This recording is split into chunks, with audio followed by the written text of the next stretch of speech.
Live from Studio 120 at Westfield Technical Academy, this is WCPC Channel 15 and 107.5 FM WSFD-LP Westfield. Support for the community programming provided by the Dunkin' Donut Shops of Westfield and the Sardinia family. It's nice to know that even as the world changes, Dunkin' Coffee remains the same at 7 convenient locations throughout Westfield.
Wow, let me do that again.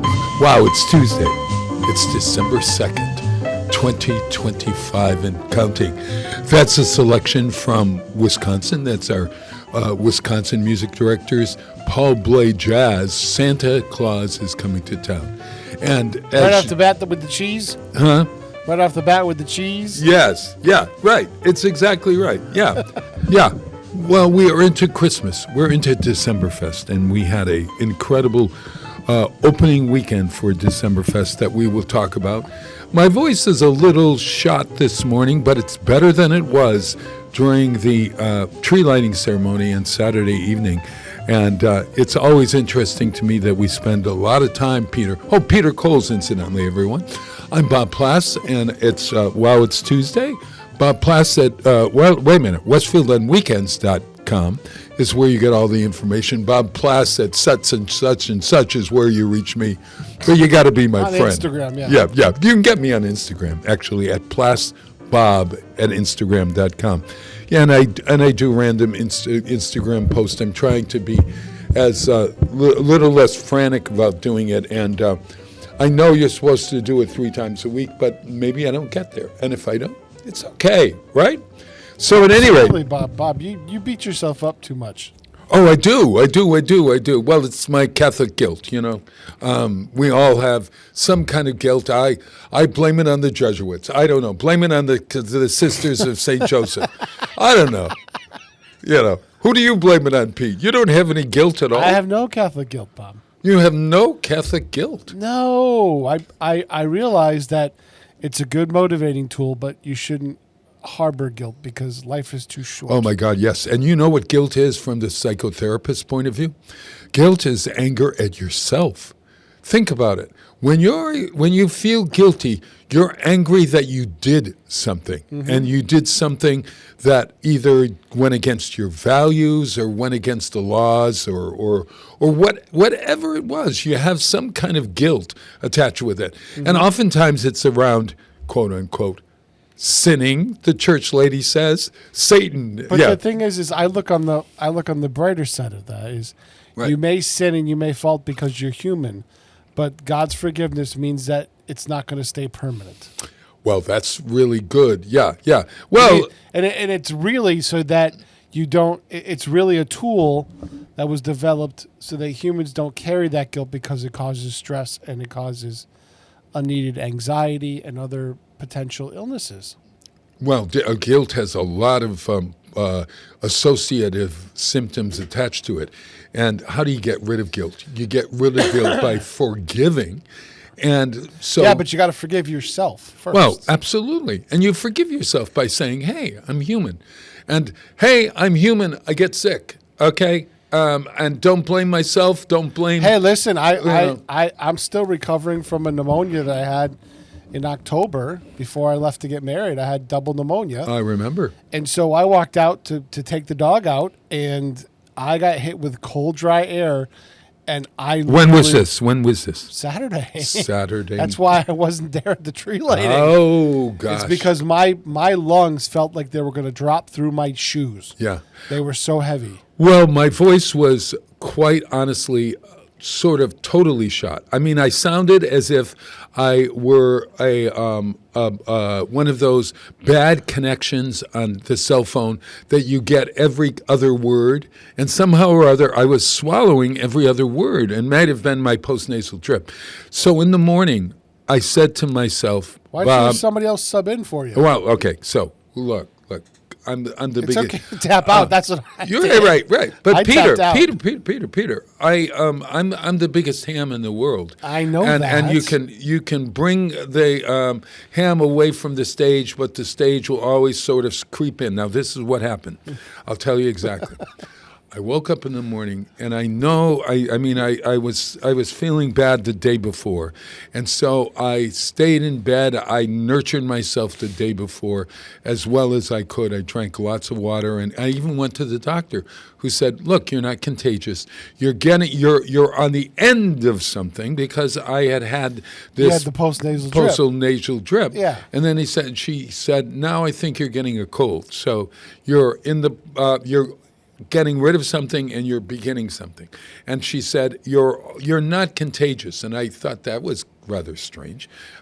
She said, well, unless you touch somebody or you hug somebody or whatever, so do air hugs and all that sort of stuff. And I told her what I had to do, and what commitments with Westfield on weekends for the Tree Jubilee. And in the morning we had our Santa breakfast at the Elks, and I had planned to go to that. And when I woke up that morning, I said to myself, Bob, you cannot do the two things today. So I emailed dear Carol Saltis, and I said, I'm not going to go to the breakfast. I'm going to just do the end of the day. Well, okay. The day progressed, and I was still not feeling up to snuff, but I wanted to sort of get things in order, so I said, look, I'll go down at 3:15 to the green where JPEG Luca was setting up the lights. So you were there just after I was, I think. I went down there because I had the microphone with the mic flag, the cube thing, and I noticed it in my car when I was putting the dog in there. Yeah. And so we went down after I went outside, and I realized I'm not going to make this event. Sure. I went down there to drop that off. Like, I wasn't contagious, just like you. But I was like, there's no way I'm going to go out for like an hour and a half in cold air. I would have been in the hospital. Oh, no. So, well, at any rate, I'm down there, and I'm not going to say at any rate more than 4 times. It's one of your taglines. I know. I don't want it. I don't want it anymore. I'm killing at any rate. All right. Everybody drink every time I say at any rate. Oh, there it is. And you will be drunk in 5 minutes. All right. So here it is. So I go down at 3 o'clock, and I'm working with Amy Tosi, the wonderful Amy Tosi from the mayor's office, and we're planning some stuff and whatever, and the way things are setting up. Yeah. It's about 4 o'clock, and I'm still there, and I said I was going to go home, and then I thought to myself, the event starts at 4:30. It's over basically at 5:15, except the Santa goes on for another, Santa meeting and greeting goes on for another 40 minutes or so. So at any rate, I said, to hell with it, I'm going to do it. And then I was glad I did it in one sense, and in another sense, I was, you know how a cold makes you separated from yourself in a way? I was just feel not... meh. Yeah, I was not totally in the moment. I was somewhere outside of the moment. And so as I was on that stage announcing or doing whatever I needed to do, the countdown and all that sort of stuff, it was like somebody else was speaking. Because I was always thinking of, oh my God, will my voice make it? So this is the most disjointed I've been. And when you watch the tree jubilee or the tree lighting ceremony on Channel 15, if you want to watch it, you are going to be able to, thanks to Brady LePage. You will note that I don't make sense sometimes. Or if I do make sense, it still doesn't really ring true. I wasn't right there. However, who cares? Because nobody knows that sort of stuff, for instance. Secondly, everyone was so happy and having the best time. There were so many happy people. And I just got to say, I said to Amy Porter from the newspaper who asked me for a quote, I said, despite feeling under the weather, I can't help but smile broadly, thinking that there are so many happy families here. And isn't this what community is about? Sharing each other's moments together, creating memories together. And the plaza, the Elm Street Plaza, is a perfect place to do this. On the wall at the Elm Street Plaza, you'll see JPEG Luca had these great snowflakes. And that was happening, and then there was snow, whatever, coming down, et cetera, et cetera. And there was Snowy, the snowman. There were the wonderful Carol Saltis Toy Story characters. There was Don York and Andrea York and the Grinch-mobile and the Grinch, beautifully lit up. Oh, my God, they were so great. There were the wonderful fire truck and Coca-Cola trucks that came in. And lo and behold, Santa comes in, our wonderful Santa. Santa is in the bucket on the truck, okay? Yep. The ladder truck. Oh my gosh, it was so great. But no one knows that they had to go off and do an emergency, hopefully, or not hopefully, but they were worried that they were going to be down there and there was going to be an emergency call or something. So the fire truck wanted to come in and wanted to go out. So we had to reshuffle some stuff. And Santa is coming around the corner when we're really not prepared for him to come around the corner. But nobody knew that. We got Corey Bruno and the wonderful show choir to sing. And things worked out. And wow. Oh, Buddy the Elf was such a hit. You know who Buddy the Elf is? Yeah, Buddy. from the movie Elf, right? Right. Oh, gosh, he was so great. We got to thank Tim Matthews for bringing that in, and just so great. So at any rate, it was there's that at any rate. Oh, my God, that's 2 already. All right. It's okay, Bob. Would somebody keep track, please? I am doing my best to eliminate that from my vocabulary. Would Bob, it's someone one keep of your taglines, you know. I don't want it anymore. I'm sick of it. And I say wonderful too much. On the reel the other night, I said wonderful 15 times within like a minute. And I thought to myself, couldn't there be another word? Couldn't I find another word? If your life is wonderful, why would you use a different word? It could be more than wonderful. You know, what's wonderful? What's more than Ecstatic. wonderful? Stupendous. Ecstatic. Ecstatic. Huge. Hugely. Huge. I don't know. It's I don't huge. know. Hey, so what did you do over the weekend? Did you have a celebration of any type? No, actually, my wife was spent the day in New York City with her daughter because her daughter's going to school in Danbury. So she was already halfway there with her doing some stuff with her dad on Saturday afternoon. Right. She went the rest of the way, stayed overnight in Danbury. Right. And then got an early train with her daughter, and they went to see The Outsiders. It's either on Broadway or off Broadway. No, it's on Broadway. On Broadway. On Broadway. Yeah. So they went to see The Outsiders at a matinee on Sunday. And they did some shopping, and then they had brunch, and they came home. She got home around 10 o'clock last night. Wow. Okay. So she had a great day with her daughter. I stayed home and finished recovering from what I knocked out the cold, me and the dog, and we sat there and watched TV and football, and I took naps. And Did you needed? Yeah, we had Thanksgiving with the Tosi family, wonderful Amy Tosi's family, and oh my gosh, it was so wonderful. The whole weekend was despite the cold, I was having a wonderful time at Amy Tosi's house. The whole family sang "Born This Way" at the dinner table, and then proceeded, and then yeah. When does that happen at Thanksgiving? And then somehow or other we got into talking, and they ended up singing "Hero." You know that song by Bonnie Tyler, and then they did, or we all did, "Total Eclipse of the Heart." That was 3 of the songs that we sang at the dinner table. Then we went into the other room, and there was karaoke. And Sounds you guys had a good time. Oh, my God. It was so much fun. And I've got to thank them for making a very special Thanksgiving. You know, if you don't spend it with family, you find an extended family to spend it with. And I'm very fortunate to have lots of extended families. I think the older I get, the more I realize that this community offers me so much love and so much support and validation.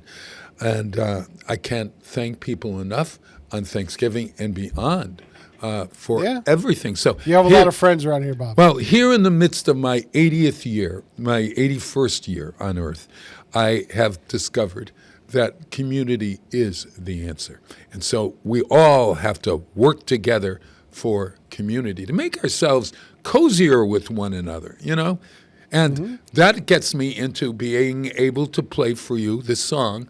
This is the wonderful It's Aaron. Now, the guy's name, I don't know. We have chatted over the airways or whatever, Aaron and I, because I think I told you I offered a suggestion he was putting a bed up in his new apartment in New York City, and so he needed some help, and he asked his listeners for some help, and then we communicated, and he liked my idea of putting the bed in the center of the room, but he couldn't do it. All right, so at any rate, now we're indoctrinated, or we are indebted to one another forever. We're committed to one another.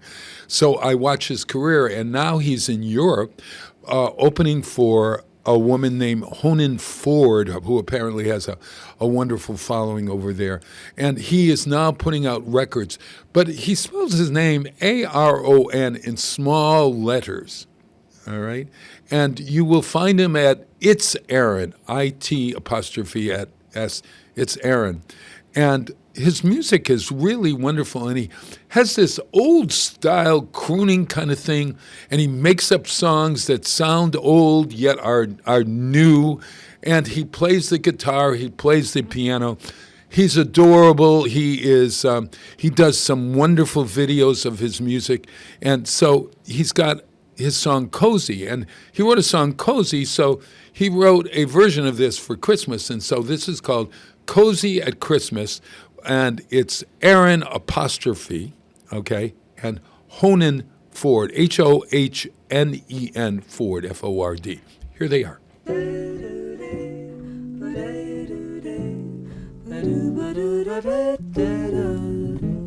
Cozy you, cozy me, on the sofa drinking sleepy time tea. Got a star on the tree and a note that says cookies for free. Cozy me, cozy you, playing rounds of chess and tic-tac-toe too. You invent made-up rules. Every time we play I seem to lose. And when Santa Claus and old Jack Frost come a-knocking, singing deck the halls, we'll tell them to go away. Cozy you, cozy me, every night, every day. Cozy you, cozy me. Hard to find a pair as cozy as we. Take my hand and we'll see just how cozy could a Christmas be.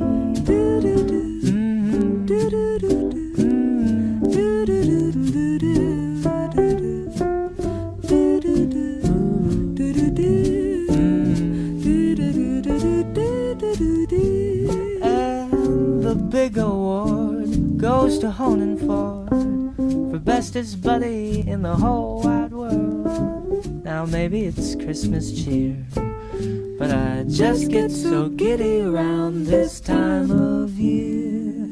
Cozy you, cozy me, down in cookie dough and peppermint treats, writing notes to family. Merry Christmas time most cozily.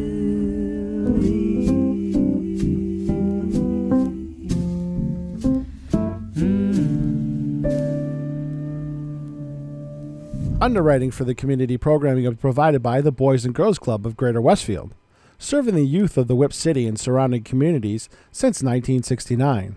For more information on the Great Futures Club for ages 3 to 5, happening weekdays, and the Club Teen Center for ages 11 and older, weekdays from 6:30 till 8 p.m., go online at bcgwestfield.org or visit the club at 28 West Silver Street.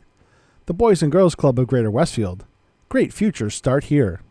Live from Studio 120 at Westfield Technical Academy, this is WCPC Channel 15 and 107.5 FM WSFD-LP Westfield. Wow, it is Tuesday. It's December 2nd, You know, I want to 2025. shout out that I did do a little bit over Thanksgiving. Oh, Thanksgiving morning, I spent with a little bit of time with Joe Didi and his crew with the Southwick Civic Fund. They did several hundred meals for the less fortunate in Southwick. Or if you just wanted to come have a meal, they did it at their new place down on the old church down by the McDonald's on Oh, I College remember. Highway. Yeah, of course. Right, yeah. they're going to have their tree lighting, their tree jubilee there on the property down there in a craft fair next the 13th, I think. Mm-hmm. Right after Artworks finishes theirs at 3, you can zip over to Southwick for 4 o'clock for their tree lighting on the lawn. Right. Well, So both you can do both in one day. Yeah, yeah. Our works, Westfield's, our winter walk is an association with lots of businesses and Yep. organizations in our town, and it's really wonderful. It goes from 10 until 4, actually, in our downtown. Okay. And you can... Well, you can still get it all in, you know. Yeah, There's you could sometimes- get it all in. You could figure it out. But I shot an interesting video that you might be interested in. That why do people show up year after year to volunteer? And it was great listening to some of the reactions and stories. Oh, when Why his volunteers keep showing up. Yeah, yeah. Well, why do volunteers keep showing up? You know, today is Giving Tuesday in a lot of places, and all of us who have organizations, whether it's an organization for a good cause like homeless or cancer or one of those causes that really need to be addressed in America, we the or if it's for organizations that community service in some way, okay, you need to find a way to give, to reach into your pocket. And today, on Giving Tuesday, to support those organizations that really need your help.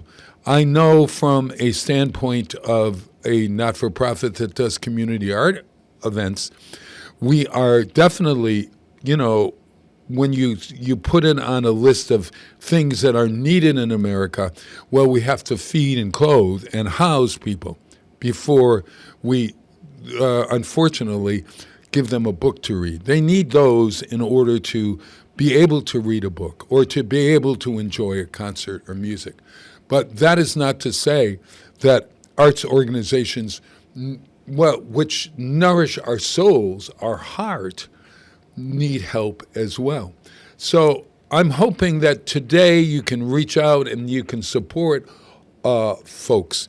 You can go to westfieldonweekends.com and you can donate through there, or you could go to your own charity that you really love and just give. You know, maybe it's $5 or whatever. But Giving Tuesday, you know, there's something about giving that you get when you give. And if you give with the intention of not caring whether anybody notes that you gave or not looking for a thank you, just giving because this is the way we are. It's a human thing. We need to support one another in our communities. So I am saying to all of you on this Giving Tuesday, reach into your pockets, dig deeper, as the song says. There's a great song in Princess and the Frog called Dig a Little Deeper. Well, dig a little deeper. How in a world, or how in a country today that there is, like America, that there is such a thing as homelessness, and oh God, and our children go hungry every night and everything. The sadness of all that behooves us to do something. And so this is my plea for all of you to give. You know, the more you give, the truism, the more you get. So on Giving Tuesday, please do something. And there are all kinds of ways that you can also give. You can give of your time if you don't have money. You can reach out and say, hey, I want to, why don't I call folks for you and say, give today or give to this Sometimes that's organization. more fulfilling than just giving money. sometimes the time and giving of your soul or giving of yourself is much more gratifying. However, in the world today that is so, this sounds crazy, Peter. I turned off the Macy's Day Parade. I didn't watch it at all. I turned it off. This sounds awful, but it was so commercial. Every other float. Well, it always has been. You just didn't realize it. It was so much in my face, or our faces, as we watched it this year, that I just couldn't bear it, and I turned it off. I've known it for years. I'm like, that's why I haven't watched it in several years. But my wife really loves to watch it, and so when I said that we were going to do that thing at Joe's at the Southwick Civic Fund, she got mad at me. Yeah, and I'm like. Yeah, but this is how I give back. Yeah. Like, I'm not getting paid for this. I'm doing this because Joe's a friend and he does good things quietly all over the area. And there should be some recognition, not necessarily for him, but for the people he surrounds himself with that give. And I didn't want to highlight the people getting meals. That's not what it's about. Yeah. It's about the people that were there at 4:00 in the morning cooking turkeys. Oh, man. It's about the people that were there making all the sides and packaging meals and things like that. Sure. It's funny that the parade is a volunteer organization. All those Macy's employees that hold the balloons and march and get into those costumes, they're all doing good work because they're providing an event for a big community, the world, New York City and beyond, everyone that enjoys the parade. And it was my choice to turn it off in saying that I can't listen to another commercial. I cannot. And there seemed to be commercial after commercial after commercial. And then you come back to the parade and you see this is a float that's sponsored by, et cetera, et cetera, et cetera. Or promoting this movie. Or that, or this is a balloon that, is supporting this cartoon series or whatever. It just got all wrapped up in my mind, and I thought to myself, wouldn't it have been better if there was a long list at the end that said these balloons are provided for, or something comes on and it's not about who is giving the balloon or making the balloon possible, but it's more about the balloon. Honestly, this year too. Yeah, I think people are getting turned off by that kind of stuff because they started putting out Christmas stuff at the beginning of October. Well, yeah. That pissed me off this year too. It's like so early. I'm like, people started to get upset when it was put out at like right after Halloween. Oh man. And then it became the beginning of October, and people were like, no. Yeah. Just no. There is that song I played last week. You have to wait until the day after Christmas before putting your Christmas lights up and all of that sort of stuff. And it's funny because as a promoter, we have to start to promote, and we have a tree jubilee that you can give and you can get by going to our Westfield End weekends. Listen to me. I'm so commercial today after complaining about commercials. But here's the thing. You're not hitting us over the head with it all the time. This is the month. These are the couple of months when you're very busy as WOW. They're really busy as artworks because this is the time when most people recognize that kind of a thing. Yeah, it's something that we have to do in order to keep community events going. We need to fuel the soul in our city, and we need to fuel the soul in our world, and we do it by presenting opportunities for people to come together and come together for a project that is filled with love or filled with happy faces. Good intentions. Good intentions. Not the intention of, I need to make more money. I need to promote this business that has hundreds and thousands of dollars. I mean, it's so interesting to me. Hundreds of millions. Millions of dollars. Do I need to promote that? I don't know. No, see, Macy's used to do a soft sell where they'd promote it and they'd get their ads in the breaks, but it was kind of a soft sell, right? And then here's why it's become a hard sell, is because more people are ordering online less people are going to brick and mortar stores, Uh-huh. and Macy's hasn't made the switch yet. Yeah. That's why they've switched to the hard sell. Yeah, well, Macy's has been closing stores, too, right and That's what I'm left. And there saying. was some bankruptcy talk this year, wasn't there? There has been for several years, Yeah, but yeah. they're not adapting with the time. Like, people poo-poo Walmart, but they've adapted with the times, and they've gone. It's almost a 50-50 split.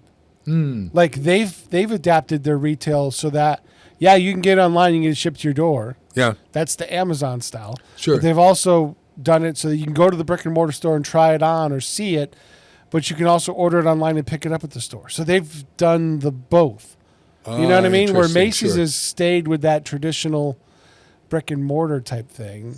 Yeah. You know what I mean? They haven't adapted. So I think that's why they're doing the hard sell. I see. This is a bad thing. I've been in for TV for so long that I notice these things, and people don't watch TV with me anymore because I notice all these things, and they stick right out at me. It's like, poof, there it is. Well, I want to say there's got to be a way that we can have a good capital market. Capitalism needs to flourish, I suppose, in order to make a country to our infrastructure and all of that sort of stuff.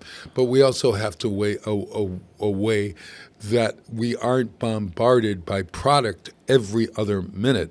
And speaking of product, okay, Wicked, every other minute, Wicked is in a commercial. Oh, it's brutal. Oh, it's all over the place. And, you know, I don't think I'll ever see the movie because of that. Oh, no. We watched the first movie again this week and enjoyed it. Saw some things that we hadn't seen before in it, and it's a lovely, wonderful movie, and as indeed The Wizard of Oz is. But just that bombardment of that, and you know, it's really proving to be successful. And is it the marketing or because is it you're the getting name? beat over the head with it. Well, I suppose. And you know what? Michael Buster McMahon was talking about this Monday morning. Yeah. Saying that he didn't see the original movie because he said it's creating like a false thing. Where I said, well, yeah, but it's kind of like Star Trek where they're expanding the universe. He goes, yeah, but the characters weren't. They've changed the characters completely. Oh, listen. Okay. Let's talk about. And he's not being a purist. He's just saying the characters were intended a way that they were written in the book, A Wizard of Oz. Right. And you've completely flipped the characters, and that's not the way the book was intended. Oh. I said, but that's the universe in which it exists. And listen, And he's a snob. So right. Yeah. Well, movie snob. as somebody who loves The Wizard of Oz, even the movie The Wizard of Oz was different than the books. Yeah. L. Frank Baum, and Wasn't the book a lot darker? Darker, yes. And the book is absolutely worth reading. And in fact, it's a series of books by L. Frank Baum. In fact, that's where the Elphaba comes in. L. Frank Baum. Elphaba is, you'll see that. And there are references to L. Frank Baum in that movie as well. I think it's a cultural thing. I think the story of people on a journey working together, and I once wrote a paper for my social work degree or something about The Wizard of Oz and how it represents community and how the person not having a heart, not having a brain, and what's the other thing? A brain, heart, and courage. Okay, all those three things are all needed for a society to do well. I mean, when you really think about it. Yeah. So, you know, it has a resonance. Gregory Maguire is well known for his books that are based on fairy tales. And if you want to read the first one that he wrote, it's Diary of an Ugly Stepsister or something. I think it's based on Cinderella, I think. And it is really funny and wonderful and has a point. But what he does, he takes these fairy tales and stories that we all know and have turned them on their heads. So when Stephen Schwartz is writing the musical Wicked. He hasn't even read the book. When they put it together, they looked at the original source. They look at Gregory Maguire's books, all about the wizard, and they create their own universe. And, isn't that what George R.R. Martin does with the Game of Thrones series or any of these, sci-fi, That's what I was trying to tell him. fantasy? I'm like, yeah, Gene Roddenberry came up with the original idea for Star Trek, but it's ballooned into so much bigger than that. Yeah.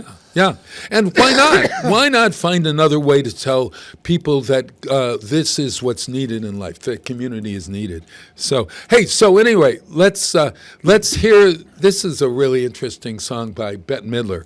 Bette uses optimistic voices. This is a little snippet from Harold Arlen's The Wizard of Oz that you'll notice is from that movie, but it then quickly morphs into the lullaby of Broadway by Bette Midler. Just really good. Listen to this.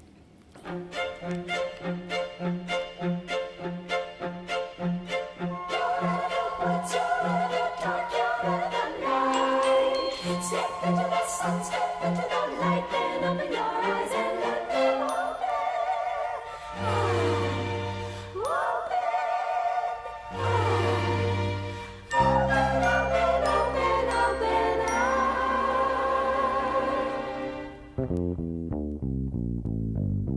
on along and listen to the lullaby of Broadway, the hipporay and ballyhoo, the lullaby of Broadway, the rumble of a subway train, the rattle of a taxi, the daffodils who entertain at Angelo's and Maxie's when a Broadway baby says goodnight.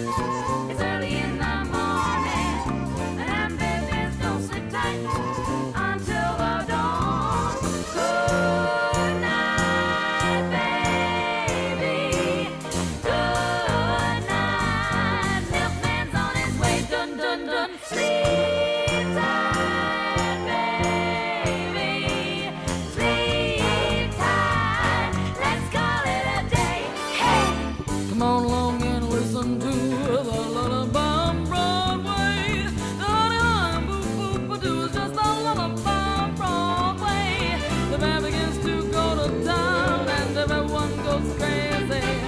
You rock about your baby round till everything gets hazy. Hush, if I wanna buy you this and that. You hear your daddy say the baby goes home to a flat to sleep all day. Good night, baby. Good night. The milkman's on his way. Sleep tight, oh my baby. Sleep tight.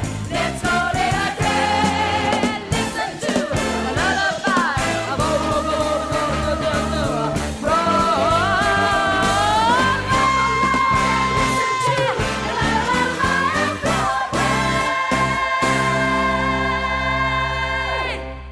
Underwriting for the community programming is provided by the Boys and Girls Club of Greater Westfield, serving the youth of the Whip City and surrounding communities since 1969.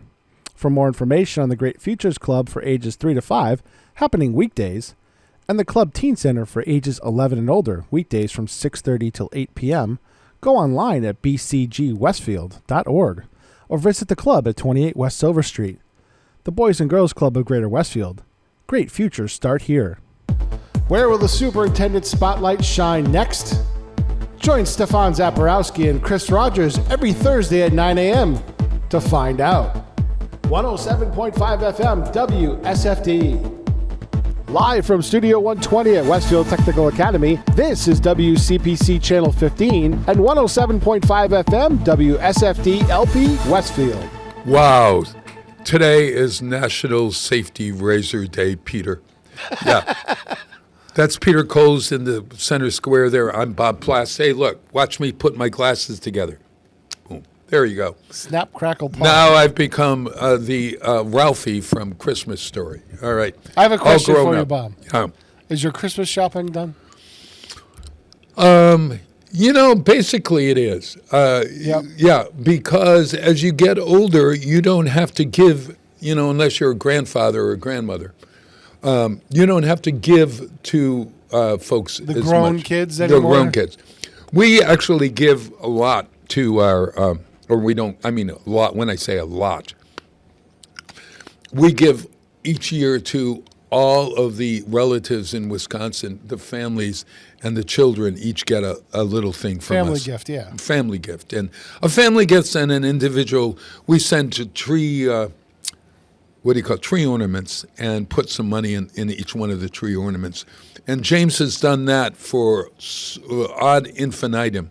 And I heard him online today talking about some other things we're sending there. For my brother, my sister, and I, we have said we made a rule that we weren't giving to one another ever again, other than to meet and spend money together at a restaurant or whatever. Okay. So then I start to think, okay, who are the folks in my life that, the Westfield and Weekends Board, the you and Brady and the folks that make my life so wonderfully fun. Do I give that? Well, perhaps.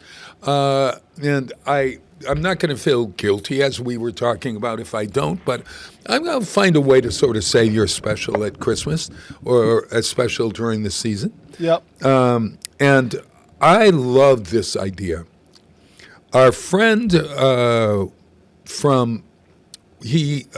Kyle Darcy. Do you remember Kyle Darcy? I do, the author. Yeah, he's such a wonderful man. He and his wife, Mary, a few years ago, all of a sudden for Christmas, I received a card that was a $250 gift certificate. I don't think he wants me to be talking about this, but I'm going to anyway, because and apparently every year they choose somebody to give who they doesn't expect it. And sending that money to me, even though, oh my God, it was like, what am I, $250? I'm not worthy of this. And yet it was one of those gestures that just filled my heart. And I said, I got to carry that forth. So I think that idea of picking a family, and wouldn't it be wonderful to pick a family that you didn't know, and you just send out or knock on the door and put it in the mail. Oh, you can't put it in the mailbox. There's a law against that, isn't there? You can't put stuff in a mailbox, whatever. Yeah, I believe you're correct. Okay. Somehow or other, to leave a package at a door or whatever to a family and say, this is from Santa, without telling you who it's from, okay? Or maybe saying it's from that, but pick somebody that doesn't expect it, that does good things in your life. I gotcha, yeah. Yeah. What a great idea, but at any rate. Hey, it's Safety Razor Day, National Safety Razor Day. Do you believe this? We're celebrating the safety razor. Which commission paid for that? I don't know. The safety razor manufacturers? Yeah, I wonder. Safety Razor Day is celebrated annually on December 2nd, honoring the revolutionary grooming tool that has transformed shaving practices throughout the world. Is that true? Do you use a safety razor? And what's the difference between a safety razor and a regular razor? Isn't a safety razor so you don't cut yourself like... Well, safety razors like the cartridge style razors that have the blades and guards and things like that. So you might nick yourself, but you're not going to slit your throat open. Oh, is that, yeah. I have somehow or other, I seem to be having... I use an electric razor, though. Do I always you? have, yeah. Does that get as close to the shave Probably as... not, yeah. but, I have it in my car, so I can do a touch-up whenever I need to. Oh, okay. All right. Well, apparently the Gillette Company has created this holiday so that we celebrate it. Commercial. All right. So, listen, let's see what else. Most of them are. Oh, yeah. Okay. But this is a National Fritters Day. National Fritters. What the heck is a fritter? A fritter. And why do we call it a fritter? You tell me, Bob. I think I know the answer, but go ahead. I think a fritter is something that is deep fried, It's a vehicle for something else, usually. and you put like corn or some kind of thing. It's a vehicle for something else. But it's What do you mean a vehicle? like, so with a clam fritter, it's a vehicle to get the clams to you and somebody who wouldn't just normally eat clams. So it's a fried dough type item, but it's a vehicle for other things. Like you can have corn fritters, you can have blueberry fritters, you can have any type of fritter. So it's like a vehicle. You know what I mean? Like a conveyance device. Am I getting too complicated? No, no. Yeah, the fritter dates back to 1665, according to this. A diarist in England wrote about eating them before Lent. Many historians believe that it goes back to ancient Rome and that batter and fried dough spread across Europe and beyond. National Fritters Day brings people together because I guess every culture has a type of fritter. some kind of fritter. Some kind of Is a fritter. donut a fritter? You know, that's an interesting question. Let's Is ask. a donut an Americanization of a fritter? Could that be true? But I don't think donuts came. I don't think is a donut a fritter. Is a donut a fritter? Boom. While most donuts are clearly a category of fritter, Oh, what makes a donut specifically is going to be more in the eye of the beholder than anything. yes, but the short answer is this. Most donuts, including a donut, can be considered a type of fritter because fritters are defined broadly as fried dough. However, fritters and donuts have distinctive shapes. Any food made with fried dough is considered a fritter, okay? And the donut is, smooth, sweet, leavened dough fried into balls and rings. But, what did they have at the Big E? They had fritters this year at the Eastern States, didn't Clam they? fritters in the Rhode Island building, it's a tradition. Oh, of course. Oh, my gosh. But the best clam fritters are actually in Rhode Island. And there's a couple places that serve, I think, are the best. Auntie Carrie's might be really darn good. In what city? It's in not Block Island, like Watch Hill area. Watch Hill. Okay. And then George's of Galilee is probably the best straight up clam fritter I've ever had. Wild. I'm craving right now. I'm craving an apple fritter. I think that would be a really nice Again, thing. see what I'm saying? It's a conveyance device. It's like a vehicle. Oh my God, I love it. A fritter is a vehicle. Yes. A vehicle for savory sweets. Oh my God. So an empanada is probably almost like a fritter. Yeah. Except fritters are you mix the stuff with the dough, and empanada is you fold the dough over the filling and fry it. Yeah, sure. But it probably also is a type of fritter. Oh, okay. All right. So Very versatile, this fritter thing. Absolutely. Now, here's the other deal. Today is the business of popping corn day. The business of popping corn. Is this sponsored by Orville Redenbacher? Well, I wonder. I'm just going to business of popping corn. How do we get away from that in our life? How do we get away from it? I don't know. It's impossible. They buy these days as, again, another helpful marketing tool. I mean, don't blame that. It brings awareness to their item. Okay, so the Bob Plass Day on November 25th, 1945, is that considering a marketing tool for me? Sure. Yeah, absolutely. Okay, look at this.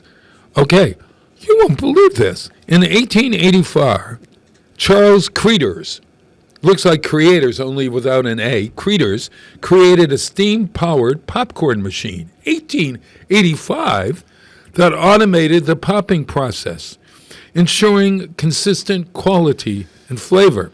His invention gained popularity after being showcased at where else? The Columbia exhibition Fair. in Chicago, right? Believe it or not. And so this this thing, okay, has now led into our celebrating the business of popping corn. And do you really think that corn, how do I say it? I was buying online gourmet popping corn. Do you think that it matters that it's gourmet, and what makes it gourmet? I don't know. I don't think it matters. So when I bought the Whirly Pop, which is a aluminum pot, Right, that has a stirrer built into it. You stir it by hand. Right. So it's like the machine. right, But I buy off the shelf, like for the big popcorn machines. sure. The 8-ounce size. So it's the coconut oil. Mm-hmm. It's this movie popcorn salt Mm. and the popcorn all in one package. You put it all in the thing and spin it. I think it tastes pretty darn good. Yeah, I've noticed, though, that I think gourmet just means they increase the price by 30%. Well, let's find out what gourmet popcorn is. What makes popcorn gourmet? Put that into AI and find out. What makes popcorn gourmet? Is it because there's a chef that knows what he's doing? I doubt it.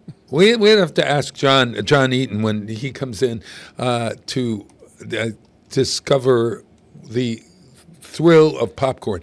When I go to Rockies, I didn't even get an AI for that. what did you get? Is it in Gourmet AI? popcorn is distinguished by its use of high-quality ingredients, But wait a unique minute. flavor combinations, and artisanal preparation methods. Unlike regular popcorn, which typically features basic flavors and ingredients, gourmet popcorn offers a wide variety of creative and sophisticated tastes, often made in small batches without preservatives. That means if you're buying it like in a bag or something. But we're talking about popping corn. Premium kernels. Well, Often mushroom corn, which pops into larger, Yeah, but- fluffier pieces. so you mean the bread to pop bigger? Is that what it is? All right, well, Yeah. I'll just leave it be, and we'll deal with it in a couple of minutes. You're Brady's having an issue. Oh my God. Okay. Oh my God. You mean we're stopping our programming to talk about something else that isn't? Oh God. Here comes John Eaton. Everyone, I can see him. He's coming into with this huge mother of a truck. Okay, let's play a song, Peter. I think I'm a little off the rails here. Why don't we play our song? This is called, which one are you going to play, Pete? You tell me, Bob, and I'll play it. All right, will you play the one? Yes. Yes. Play, this is great. Play Snowing in Paris. This is great. This is Pentatonics from their recent album, okay? My apologies to everyone out there for it going off the rails for 5 minutes. We'll be right back. All right. See you soon. Bye. We'll try it again. La la la la la la la la la la la de toi. Hey. Yeah. We ended up in Paris on a picture perfect evening in December. Remember the empty streets of cobblestone, a playground we could call our own. Remember that adventure. Yeah. We waltzed along the Sendas Pompeii, again Notre Dame, then we lay underneath the Eiffel Tower right at midnight on the hour. Voila, the lights began to dance like ooh la la. You were holding my hand and it was just like magic all around us. It was snowing in Paris. Oh voila, the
Support for community radio provided by Westfield Electroplating. Employing over 140 skilled platers, painters, and technicians, Westfield Electroplating was founded in 1946 and was the first company in the country to achieve National Aerospace and Defense Contractor Program accreditation, proudly maintaining that status for over a decade. Westfield Electroplating provides over 50 quality finishes to meet your corrosion, cosmetic, or performance needs. On the web at www.westfieldplating.com or 413-568-3716. Westfield Electroplating, putting the finishing touches on technology. Join me, Tina Gorman, each week from 6 to 8 a.m. for Wake Up Wednesday, when my guests and I discuss health, wellness, and lifestyle reimagined. Community Radio. 107.5 FM WSFD. Live from Studio 120 at Westfield Technical Academy, this is WCPC Channel 15 and 107.5 FM WSFD-LP Westfield. Well, it is Tuesday. It's December 2nd, 2025, where you are. Look at where we are. There's no snow on the ground. Where you are, there's a potential for lots of snow. And John Eaton, who is my new guest, he just arrived. John is the owner of, the co-owner of Tribeca downtown. And John, you are all bundled up, but you are. We're going to talk all kinds of things. Make sure that microphone's up nice and close. Yeah, I'll move it to the other side there. There we go. Right here, John. There we are. Now, listen. There you go. Yeah, pleasure to see you. Nice to see you, Bob. Yeah. We are, he's part of my family now. So you've got to, it's like having my son on, or my grandson, or my great-grandson, or maybe even my great-great-grandson. Hey, we've been working on some projects together and building a friendship, and it's been a lot of fun. Oh, my God, yes. It's so good to have young people in our lives, everyone. And this guy is a great, great person to have in your life. Look, it's snowing out. Now, the reason why it's not snowing where we are is because, in all honesty, we tape ahead, okay? Now, tomorrow, or today, rather, because we are filming today, but it's actually tomorrow where the people are watching us tomorrow. So you this can is edit like out any errors. Oh no, can't. Oh no. Oh my God. And does this audience know that there are errors? Of course. We just had one prior to. Apparently Brady came in and said, "We lost all the tree lighting video or whatever," and Peter went and talked to him rather than talking to me. So at any rate, and take a drink, everyone. I said at any rate. I'm trying not to say at any rate. I told everybody that they're drinking. It's a drinking game. Okay, so they're all drunk by now. Every time you say at any rate. At any rate. I'm trying to eliminate that from my vocabulary. Okay. So hit me over the head when that happens. I'll keep an eye. Yeah. So where we are, it is beautiful, but there is a real storm watch in effect for tomorrow. Have you heard any of the news for that? I mean, is it going to be a real winter storm? I haven't been eyeing it other than I've heard a couple people say that there's a big storm due. And yeah. I get out and do what I got to do either way. I got a pickup truck. So. Oh, man. He's got this mother of a pickup truck. Yeah, it's so huge. When you're in that pickup truck, do you feel as if you're king of the world? I always feel like I'm king of the world. Ah! I'm teasing. You get used to it. It's just like there's much bigger trucks than that one. Well, that's a really mother of a truck, and I don't know if I could. I would feel like I was on top of like some big dinosaur. Well, I like what's her name, Khaleesi, and riding a dragon in that. Sure, yeah. Yeah. All right, so. Listen, everyone. This man right here is the owner of Tribeca.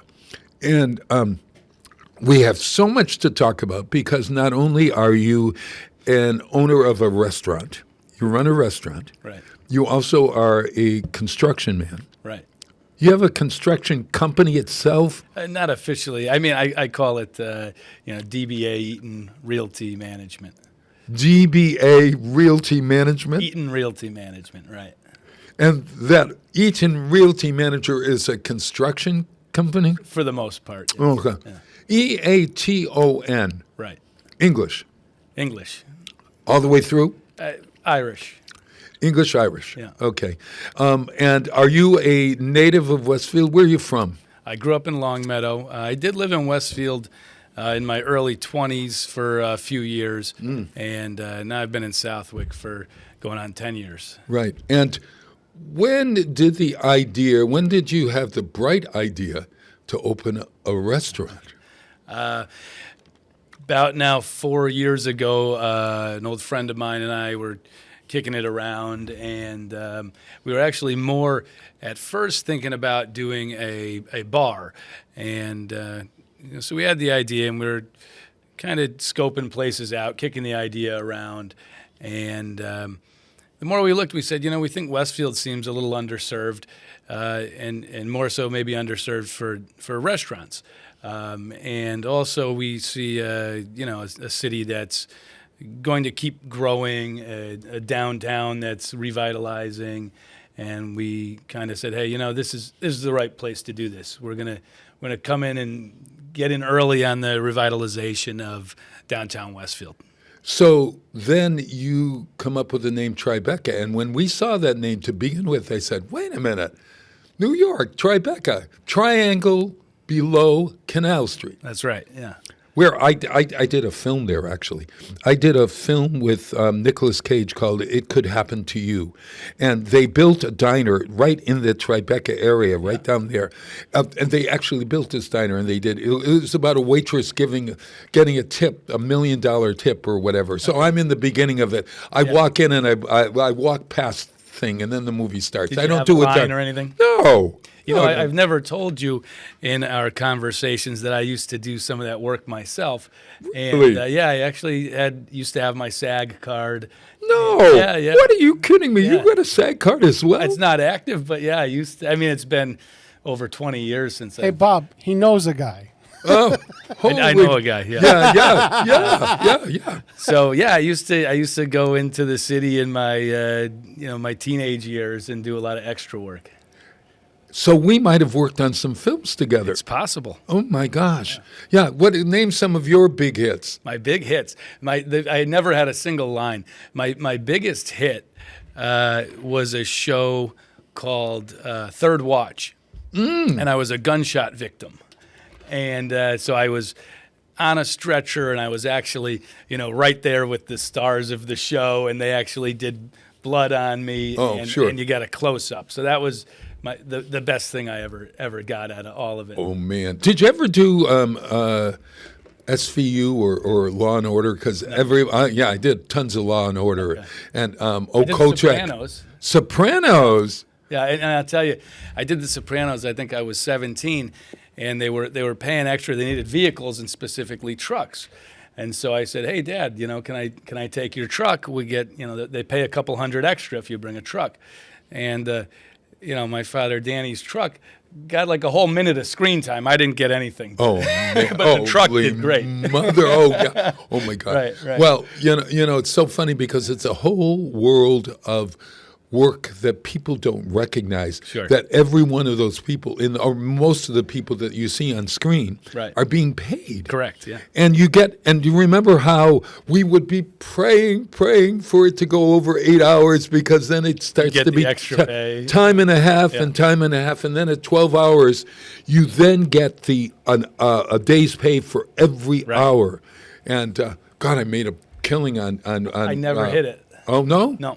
Oh my gosh, Working Girl. I made a ton of money on Working Girl. Yeah. By doing that. But Yeah, that's nice when that. yeah. Oh man. Or having a costume. When I was in Age of Innocence, the same thing. You get paid for the costume and all of that sort of stuff. Yeah. Or for a bit of business, and. I get a laugh in a couple of anyway. Let's not talk about me. We got We've sidetracked. Yeah. We get off the track. This is why this guy has tons of stories. You're in the restaurant business, and I think stories and restaurants go together, don't they? I'd say that's fair. Yeah. Yeah. And you meet people, and you everybody wants to find a way to connect. Yeah. And if you've had more different life experiences or tried enough different things, it's easier to connect with people. You know? So tell me, so you call it Tribeca. Why do you?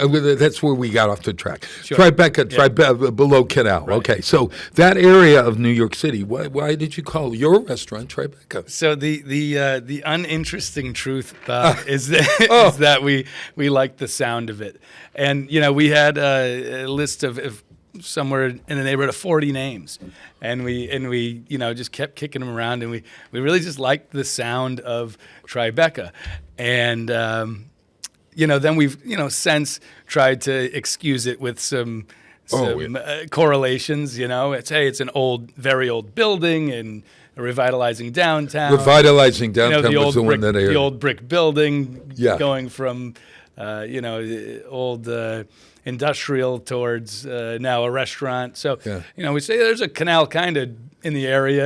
Oh man, sure. But the truth is, we just like the sound. Can you remember some of those other names that we could have had? It'd probably take me a few minutes of thinking. I'm not going to pull any up now, but if I brainstormed on it, I probably could pull a few up. Yeah. Sure. You weren't thinking of going the Whip City route or Ye Old Whip There's just many places that there's the bar up the street, Whip City, and so it's kind of done. We didn't want to step on toes. Sure. I love the idea because Tribeca really does have a certain life to it, and it sort of signifies the kind of bar. And when I go in there, I sometimes feel as if you're in New York City. There's a real sense of New York. And for those folks that may not know Westfield, there was a building downtown that was the Lamson. Lamson Square. Yeah, of course. Lamson Square, the furniture store. Right. Yeah. And that's how most people remember it. And every week, several people say, "Oh, John, we bought furniture here 30 years ago, and we still have it because they used to build furniture better." Oh, better than back then. Better than they do now. Oh, and they had four floors. It's It's 4 stories. Yeah. 4 stories. So there were 4 stories of furniture in this building. Now that I'm not sure. Yes, you used to, because when we first moved here, we went there to buy some furniture, and that was like 25 years ago or so.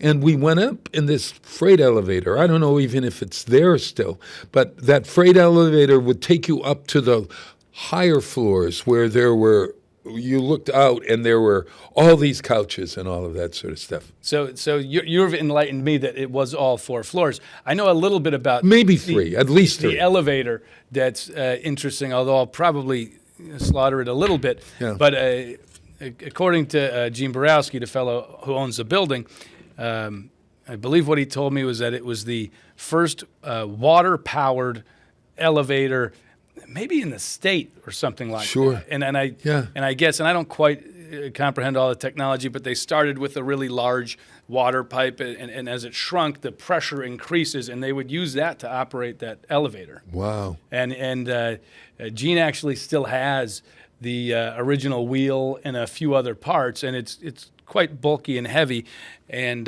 but he's got some intentions of getting that up in the entryway in the next few months, hopefully. The rear entryway, where the elevator is. Right. You're located at what's the street? 89 Elm. 89 Elm. You're about 2 doors down from Westfield on weekends, right? Yeah, exactly. Which is a great collaboration there. Now I wondered. Okay, so you say you're going to build a bar, but I used to call it a pub, and you corrected me because I wrote all this copy because we have an art show there, as you know, and we were working on continuing this art experience of the faces of Westfield on the walls of Tribeca, Westfield on weekends. And so I was writing press releases and I was calling it Tribeca Pub and Grill, but it's Tribeca. I think just often when officially we're Tribeca Gastro Bar and Grill, but I think often when people use the gastro term for the restaurants, they often say gastropub.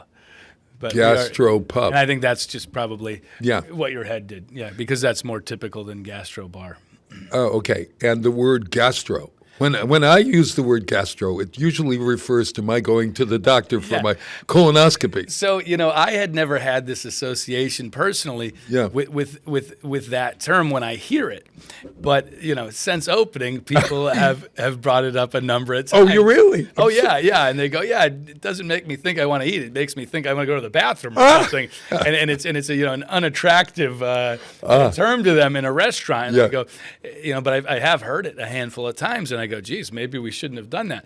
But generally speaking, when you're talking about a gastro bar, a gastropub, gastroeconomical, it's gastronomical. Yes, you're talking about elevated comfort foods.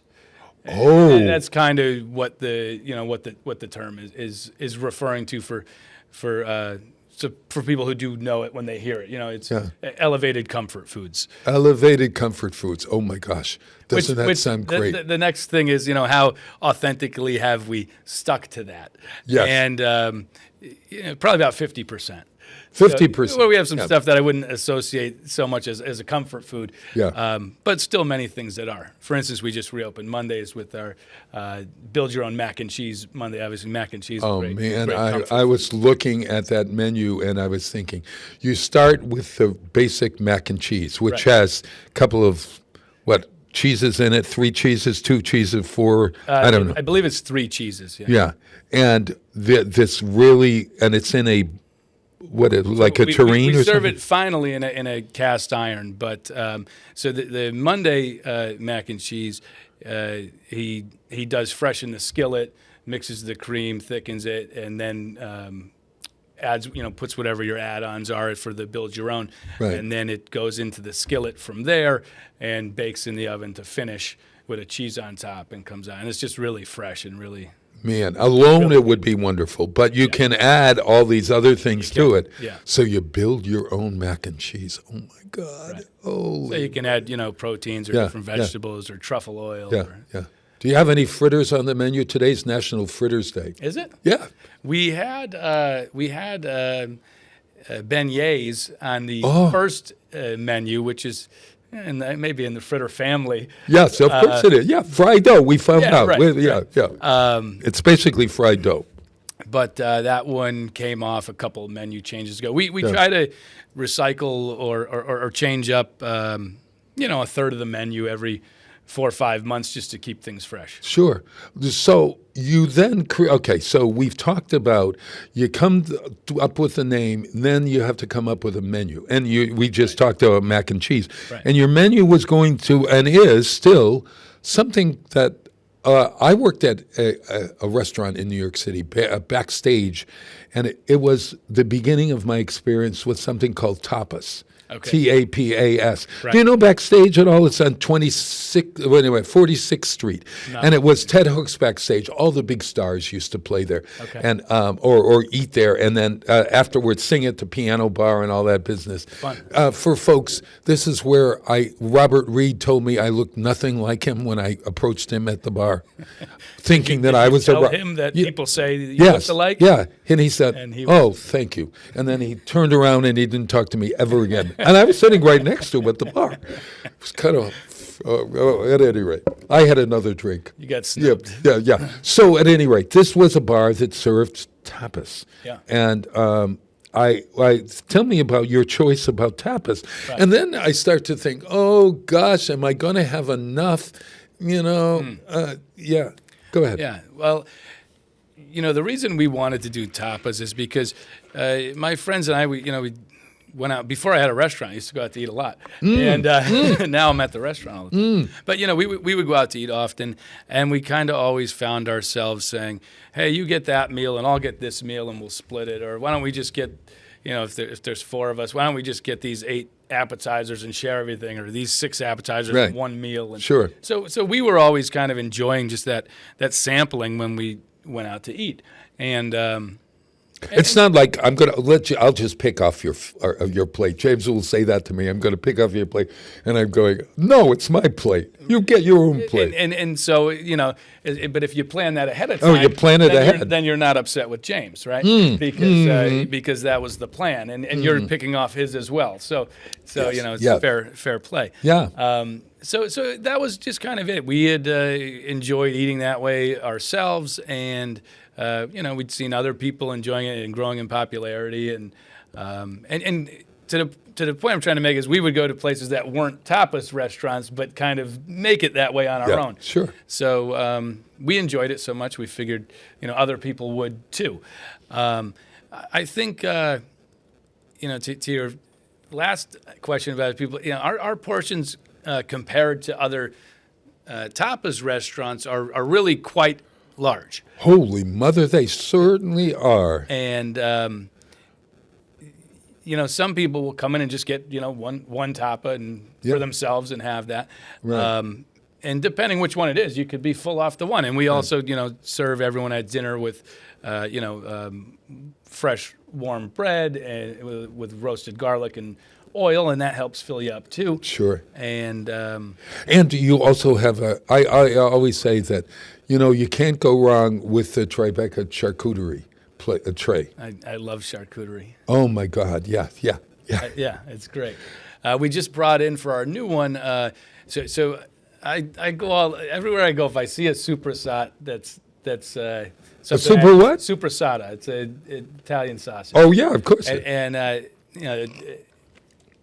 I always get one if it's somewhere I haven't seen or something different. And we're so lucky that Pagers in Agawam has been there forever. Pagers Super Deli. Yeah, I know it. I tell you, they have the best supersat. It's incredible, and I just got it onto the menu for this rendition. And nice to have local. Local. Yeah. What I love is that the charcuterie comes with cheeses as well as there's cheeses, and then you've got pickles and this relish stuff and raisin agrodolce. What? Well, yeah. Oh God, listen. What is it? Raisin agrodolce. I gotta ask Chef Patrice. It tastes great though. Uh-huh. It's a blend. It's almost like a chutney of sorts. Yeah. But yeah, delicious. And we do mustard seed and. The small pickles officially are called cornichons. Yeah, love it. Yeah, and different breads, and then you pick you pick from the meat and cheese offerings and build your board. And you build your board, and then you have this for the entire table, and that could feed an entire table. Sometimes I think to myself, geez, I could make a meal on this thing. And it's not just one person. I mean, like 2 or 3 people, and so you share the load and you share that, and you get an appetizer or two. And that's have a glass of wine or a beer and your Wagyu sliders. Yeah. Am I saying Wagyu right? I believe you are. All right, Wagyu is some kind of very good beef or something from they're what are they, corn-fed or whatever? They're officially, and I don't know if it originated, but it got popular as a Japanese. It's a breed. So there's the breed Wagyu, but then there's these tiers of Wagyu, and A5 Wagyu would be your best tier. And I'd love to serve that in Westfield, but I don't quite think the Westfield market affords it. It's usually about 40, 50 an ounce restaurant, or even higher per ounce. Those are cows that are basically pampered, massaged every day. So it really it distributes the fat content throughout the beef. Whoa! I've heard that. I watch too much Food Network. I've heard that the official A5, that's the rating, from Japan. I've heard, and I don't know if it's true, that their feet never touch the floor. They're just we can Google it, but I've heard that My how that God. goes. I never verified. I'm intrigued by the if there was a job for a cow massager, and what part of the cow are they massaging, for God's sakes? It's pretty incredible. But I have had some really fine A5 Wagyu in my travels. Well, your sliders, for 3 sliders for one person, is like a quarter pounder. Yeah. And it's first on a potato roll, etc. It's really, really great. Yeah. Really great. Now it's a gastro bar and grill. Okay. Right. So I'm going to take a break. And Peter, we're going to play, this is a great song. I don't know if do you know Shabuzi? I don't think so. You never heard of Shabuzi? I'll hear the song. Maybe I'll know it. It's a country artist. He is a black country artist who is really wonderful. But he has and I'm not playing him. I'm actually playing a postmodern jukebox. You know postmodern jukebox? Ever heard of them? I don't think so. Oh, okay. Scott Bradley is the brains behind them. And what he does is he takes modern songs and songs like from Bon Jovi and heavy metal and all, and he finds a way to change them into some other style, whether it's of the 40s, the 30s, rock and roll or whatever. And he has a whole... And he modernizes them? He modernizes them in a way. Yeah. This is done in the style of, like a 50s... Well, who's the guy that James, or rather Peter? Who is that wonderful artist from the 50s? Sam Cooke. Sam Cooke. Mm-hmm. Yeah, like Sam Cooke. This is a Sam Cooke version of the song Shabuzi, which is called a bar song. You got to listen to this because you got to play it at the Tribeca Gastro Bar and Grill. Okay. Listen to this, the bar song.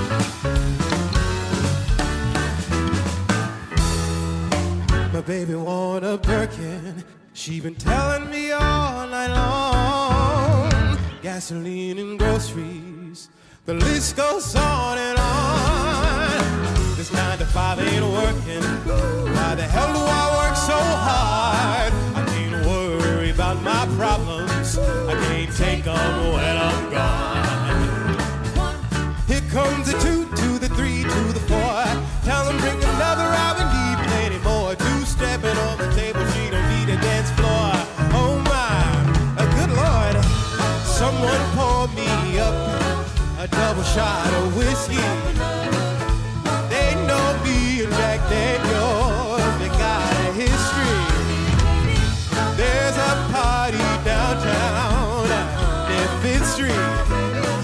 Everybody's at the bar. Everybody's at the bar getting tipsy.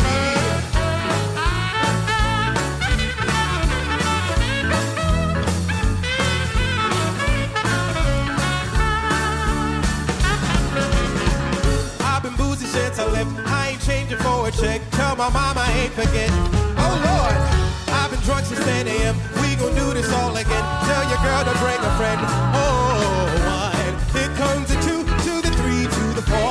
Tell her bring another hour, need plenty more. 2 stepping on the table, she don't need a dance floor. Oh my, good Lord. Someone pour me up a double shot of whiskey. They know me and Jack Daniels, we got a history. There's a party downtown on 5th Street. Everybody's at the bar. Everybody's at the bar getting tipsy.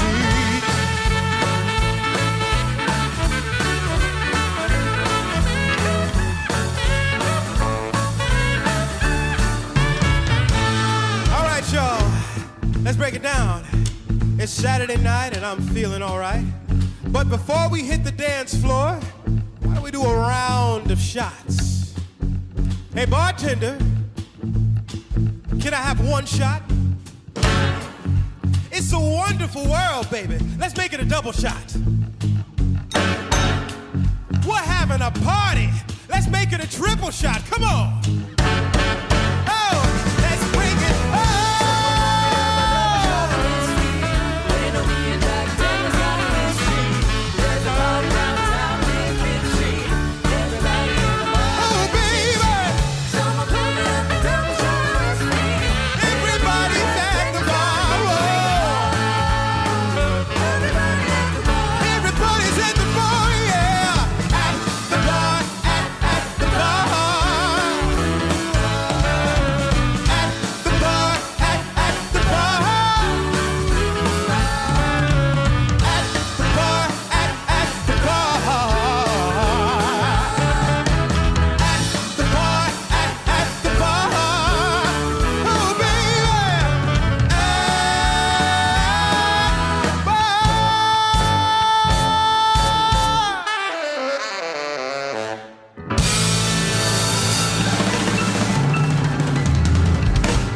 Underwriting is brought to you by Boise Cascade Distribution, providing products and services needed for building material dealers, home improvement centers, and industrial customers.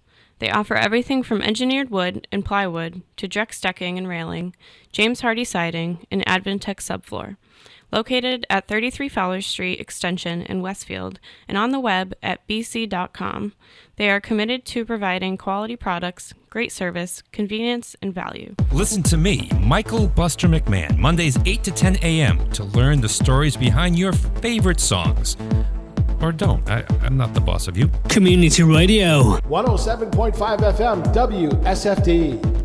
Live from Studio 120 at Westfield Technical Academy, this is WCPC Channel 15 and 107.5 FM WSFD-LP Westfield. Hey everyone, it is a snow day probably where you are. Where we are the day before, it is really lovely. It's a really nice day out. I'm here with John Eaton from Tribeca Gastro Bar and Grill down at 106 Elm Street? 89 Elm Street in Westfield.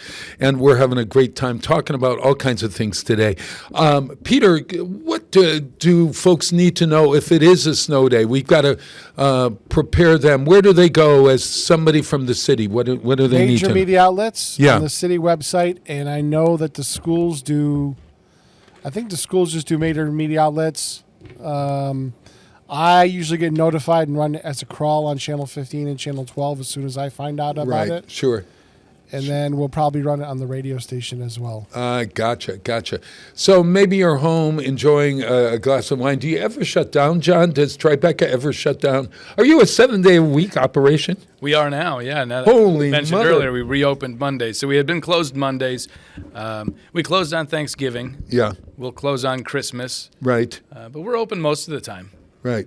When you got this gig, did you, tell us about what you have learned since that you did not know. I didn't know very much about the restaurant business. We had a vesting partner that was running things.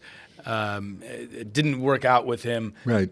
He left on a very short 8 hours notice. Oh my gosh. And someone had to run the restaurant, and that someone was me. So it was a quick study, I guess, I needed to make of things. And but it's only been 6 months since I took over.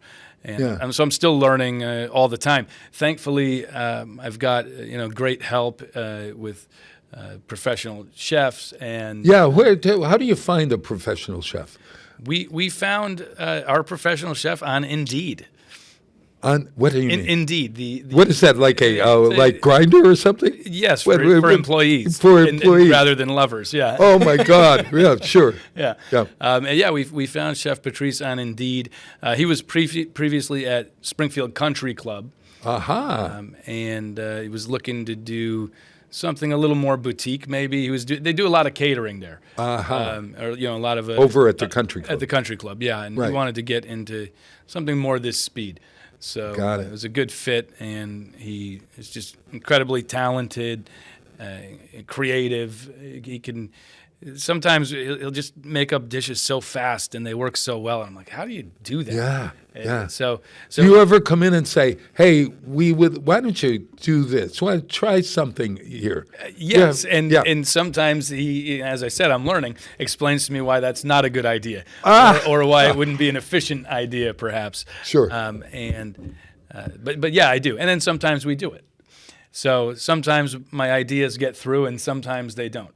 So answer this question. What is your favorite part of doing this now that you are in full speed? And when you go into Tribeca, John is there, and he is a great host. You're a great raconteur as well. You know what that is? No. A raconteur is somebody who has the ability to have a conversation. That is not just hello and goodbye. Yeah, I think it's because I enjoy that. That is meeting people, chatting with people.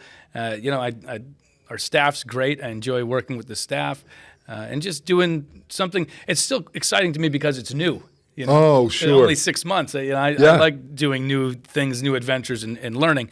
Though it is a lot of time that I wasn't exactly prepared to take on. Yeah. But it's enjoyable to me. Just meeting people, hosting people, Sure. putting out good food. How do you balance your construction work? Because you love construction. I mean, like, I do. You are a man who loves to build. In fact, you built the inside of that whole restaurant from scratch. I did. I did the strong majority of our interior build out, and I spent a couple months helping Gene Borowski even in that elevator, building that new elevator shaft that replaced that old elevator. Yeah, I like construction work, but I'm super busy. I'm super busy.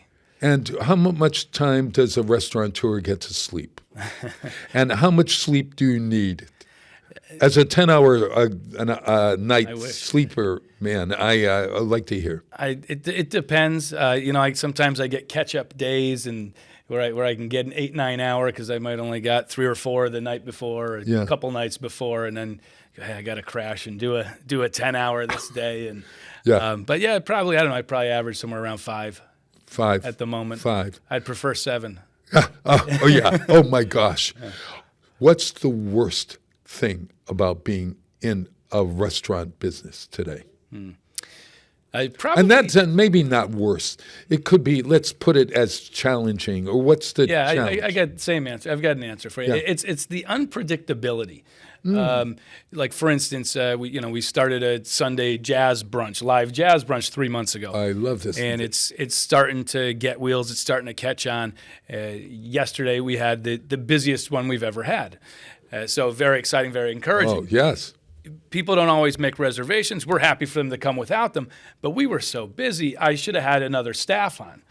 And so now I say, okay, next Sunday I'll put another staff on, and then it will be a slow one. And then so that's very challenging. It's balancing the staffing because it gets very expensive, and you have to be efficient. Yeah. And so you need the right amount of staff to cater to the guests, and you want to be prepared and not let people down, and not have long wait times, and not so that you can function well, but you also don't want to blow $2,000 a week on staff that you didn't need help with. That's how you go out of business. Sure. So so dialing that in, especially as a newer restaurant, we're quite new, and doing new things like jazz brunch, we just don't always know what to expect. And right.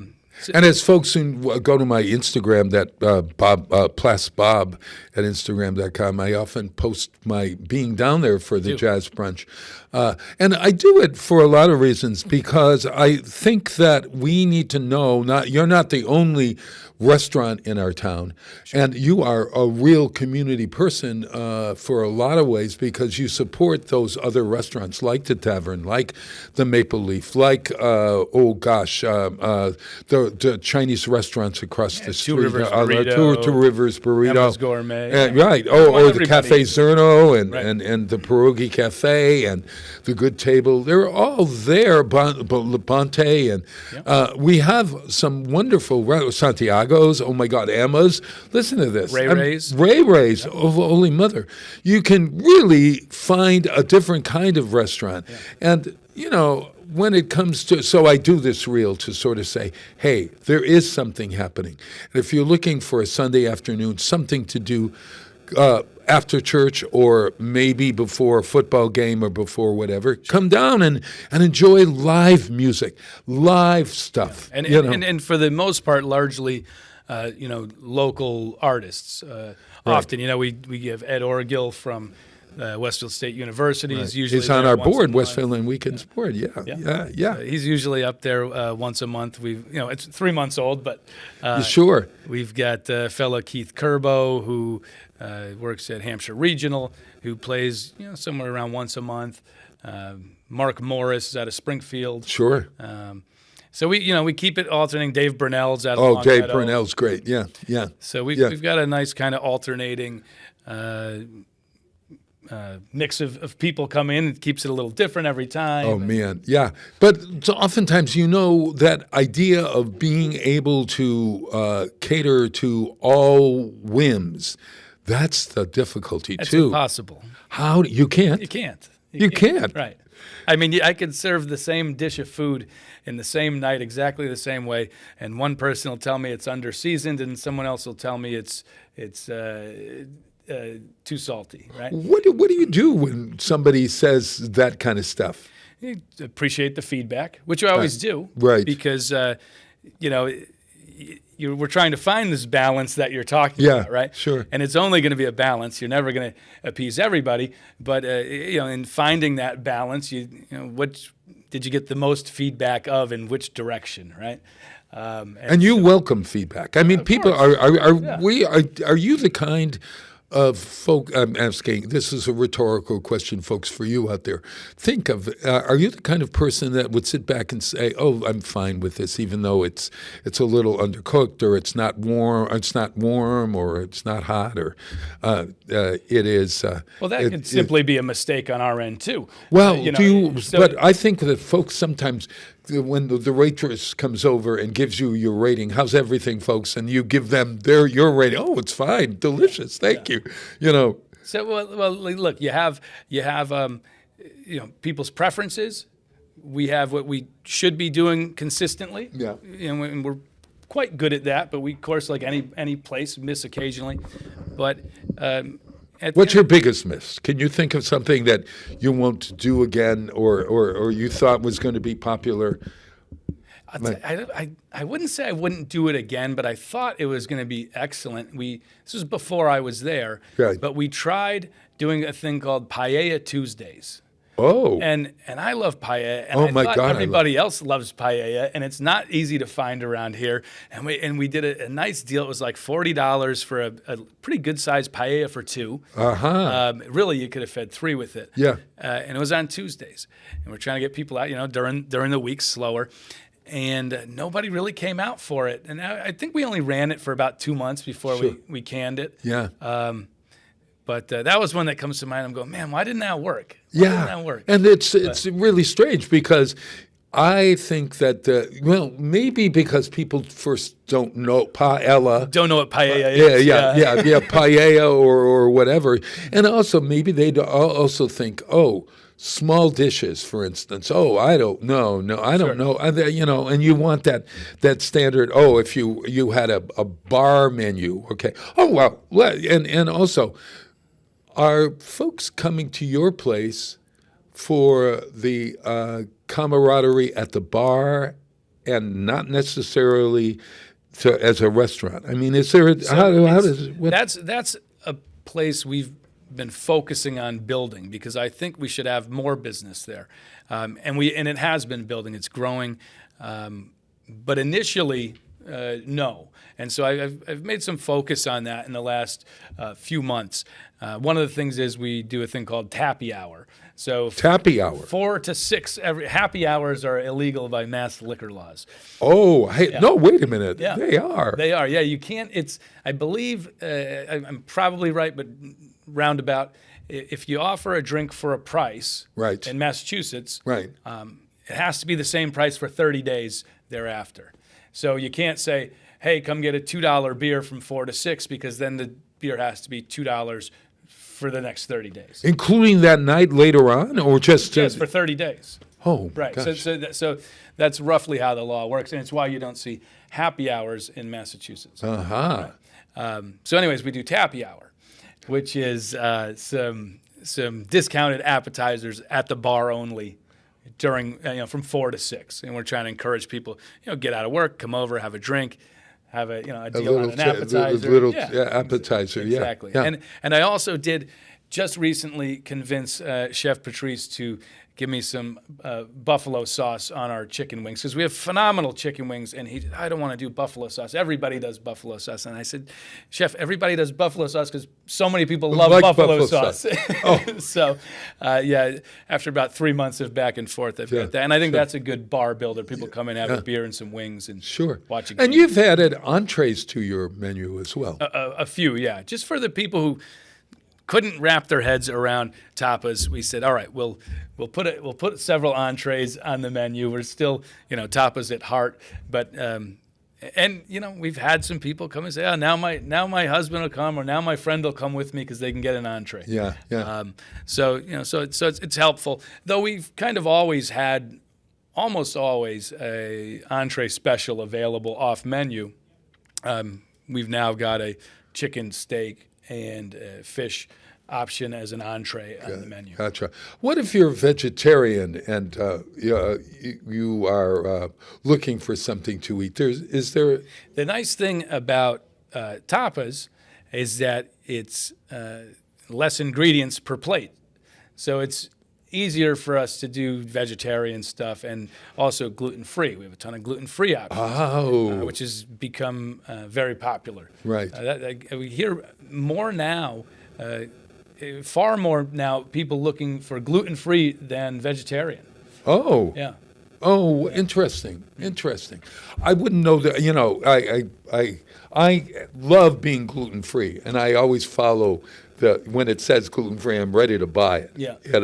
But I'm not going to substitute gluten-free for something really delicious. Sure. Yeah. Your desserts are particularly good as well. I think. They are. Yeah. Some nice stuff. We just came out with a new this bread pudding you got. Oh my God, it's so delicious. Holy Mother God. It's too good. It's too good. Yes. Although I get in more trouble myself with just our warm, fresh bread with the olive oil, because I eat a little too much of that every week.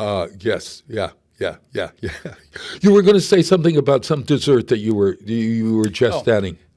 Yeah. So we had a mini cheesecake trio on the menu since inception. We just changed it now to a chef's cheesecake. So every week, Chef Patrice is making some new, different cheesecake variation, and they're always excellent. Oh, man. Is the kitchen big out there? I've never really, isn't it strange? All the times I've been there, I've never been back in the kitchen. Next time I'll give you a tour take of me the into kitchen. Yeah. Give me a pot scrubber, and I'll scrub a pot. Put you in each station for, why not? for 5 minutes. Why not? I'll pull you out of business within a week. It's small. I wish we had a little more space. Yeah. But within the confines of that 160-year-old building, we had to kind of work with where some walls were, and gotcha. And so, yeah, I wish it was a little bigger. Though we do have some good space in the basement, storage-wise and everything, and prep area. But wild. Hey, everyone.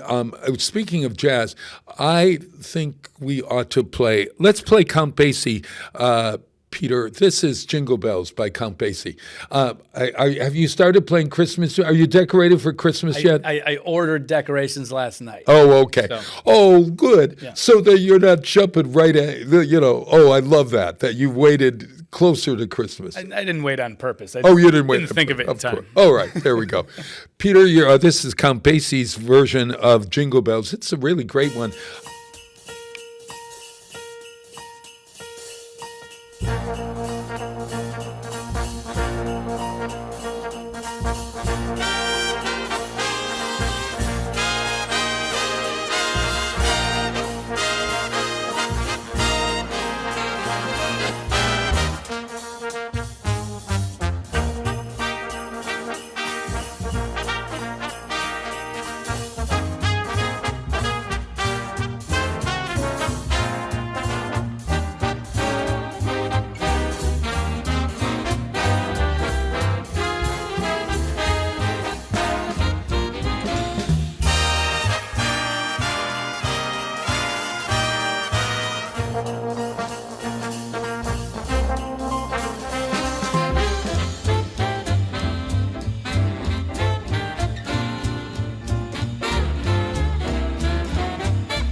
Support for the community programming provided by the Dunkin' Donuts shops of Westfield and the Sardinia family. It's nice to know that even as the world changes, Dunkin' Coffee remains the same at 7 convenient locations throughout Westfield. Listen to me, Michael Buster McMahon, Mondays 8 to 10 a.m. to learn the stories behind your favorite songs. Or don't. I'm not the boss of you. Community Radio. 107.5 FM WSFD. Live from Studio 120 at Westfield Technical Academy, this is WCPC Channel 15 and 107.5 FM WSFD-LP Westfield. Wow, it is Tuesday, December 2nd. It's a snowy day where you are probably. We are recording the day before. I'm here with John Eaton, E-A-T-O-N, the co-owner of Tribeca Restaurant.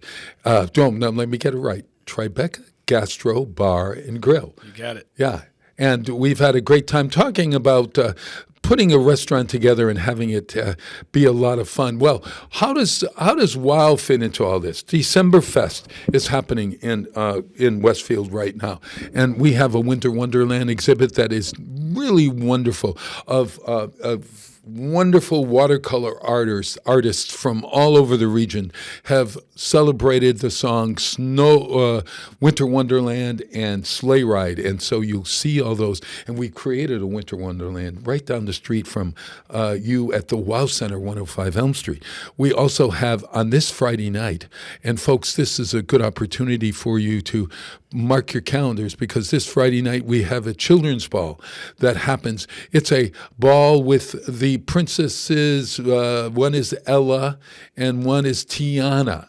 And you may know them from some movies, okay, that Disney has produced. And they're having a great event, a party, and you can go to westfieldandweekends.com for that. We also have a tree jubilee. And here on Giving Tuesday, everyone, give to your local cause, your local or not-for-profit today. But on Giving Tuesday, I ask you to go to Westfield and Weekends, put on in the Tree Jubilee, and maybe participate in our Tree Jubilee. Buy a couple of tickets for our raffle. You can get lots of beautiful trees with prizes on them, and you can find that at westfieldandweekends.com. And there are all kinds of things happening, from concerts. Oh gosh, and mark your calendars. The Winter Walk, Artworks Winter Walk is the December 13th, and you're I believe participating. we're going to be featuring an artist or two in the restaurant. Right, painting in there. So wonderful. You are also often doing, well, we know that John is supportive of other businesses in our town. I come to him and I say, John, or I don't know, did I come to you or did you come to me? I don't know whether it was a combination. Maybe I was in there and just... It's funny you say that, because I was thinking a few days ago, how did Bob and I actually hook up? We had met, but how did we kind of start chatting and working together on stuff? And I think it might have been, and I might be wrong, I think I popped over to see Ed Orgill at the in your WOW Center at Renova when they were playing yes, music we were doing night. We have up close and musical events. They're happening all this week, incidentally, so go to Westfield and Weekends for that. I believe that's where we started chatting some more. Yes. And I said, would you ever consider using your walls as a gallery? And he said, John said, oh, absolutely. So we started talking, and then I thought to myself, wait a minute.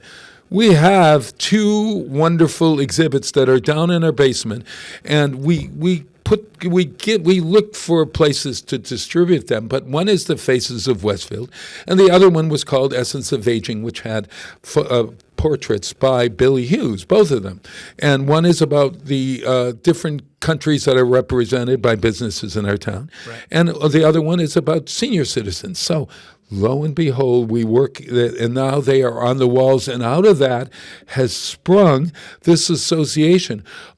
We are neighbors. We are working with John and Billy Hughes to create, well, on the walls, some real exciting things that I talk about it for a bit, Right. So we were trying to find, because Billy's got so much great stuff, but then we go, what's what fits good in Tribeca, what vibes Right. with our aesthetic. Strangely enough, watercolors on the wall, really, it's not, it doesn't work. And not that it couldn't work, we could find a way to make it work, but these are. But we've been changing a lot of, or Billy, I should say, has been changing some stuff on request to black and whites. And they just look black and white photographs. Photographs are this. It's really interesting. I met Bev Brown last week, and tell about Bev Brown. Well, I've known Bev since I was young. She, my father Danny's the founder Eaton of this is the son of Danny Eaton, who is responsible more for culture in this whole Pioneer Valley than anyone. And we've been known one another for God may. He's 80 and I'm 80, so we go. He's 80 at the end of January. And at the end, I'm older than he is now.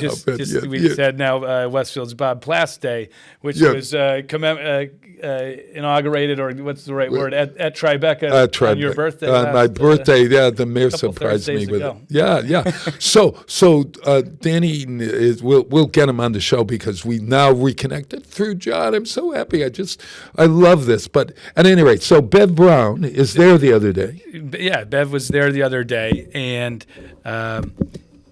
Bev is a designer and had given me a lot of help when I was doing the build out of what she thought looked nice and direction and ideas. And one of the things she had said to me originally is, you should do these, black and white portraits of interesting faces, kind of, up close. She sent you a book called Humans of New York. She did, yeah.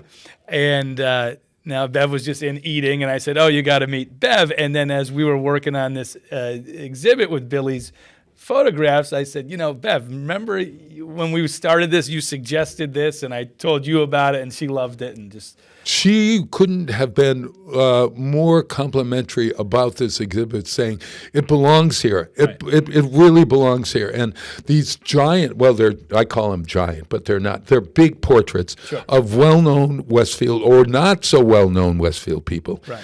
And then we have these smaller color portraits that fit perfectly into this nook that you have. Yeah, I mean, they were made for it. Every time Bob and I look at it, we go, it's like these were made to sit in these man. Hey, Bob, centers of these wainscotings. Yeah. Did Cleo make the wall over at Tribeca? Oh, no, she's a cat. No. We might do cats. Wouldn't dogs.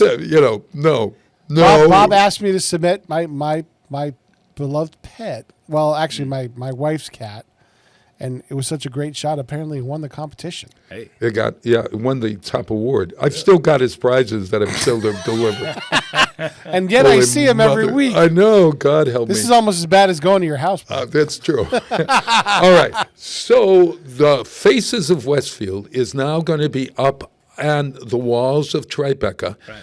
For a goodly amount of time. And we've discussed how we can switch it up and everything. Right. And I think we found a happy medium. So, and oh my God. Get a tissue there. Oh my God. Where did that come from? I don't know. Oh my God. Heck, I'm bleeding and I don't even know it. It was all show. Small cut, a lot of blood. What was that about? At any rate, we'll send me to the emergency room after the show. No. At any rate, so get this. John and I have decided that this is we're going to be on the lookout for great faces that will be maybe immortalized on the wall. Yeah, or could get honored into this gallery, and so that you could come in, you could look at these faces, and the faces are what makes an interesting face to you. I wonder how to pinpoint that. It could be a lot of different things. There's something probably often about older faces that you can see some life in them that I think can be more interesting, but not that you couldn't be young and have an interesting face, but I think it might be easier with an older face, if you know what I mean. Just the life in the face, Yeah, well, it's that those wrinkles. You didn't get those wrinkles for nothing. Yeah. Actually, Billy Hughes is taking a wonderful picture of your father, Danny. I think they're doing that today. Right now, as we today, speak, yeah, that's exactly right. Right. Oh, look at the nurses bringing me a Band-Aid.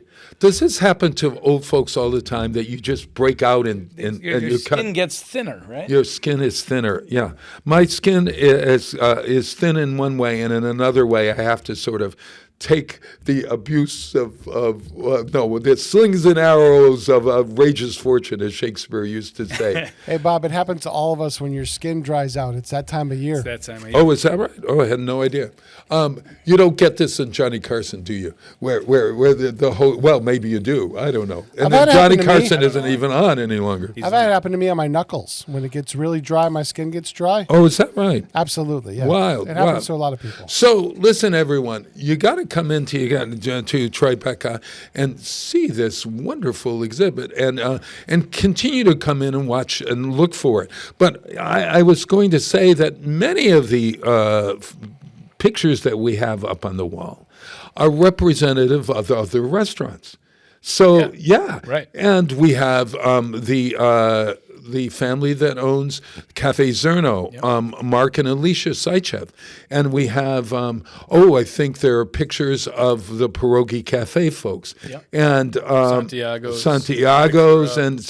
And what we're doing is we're trying to represent the downtown cultural district stuff that really, or the businesses down there that are all contributing to the vibrancy of the area. Right. And you are working with us on a lot of different projects, but John, is there anything else that we've left out? That we have so much to talk. You got to come back as a construction guy and answer construction questions. So, one thing I'd like to mention, and I hope that we don't get snowed out. I haven't looked at when this storm's supposed to come in. Yeah. But we have tonight. We have on Tuesday night.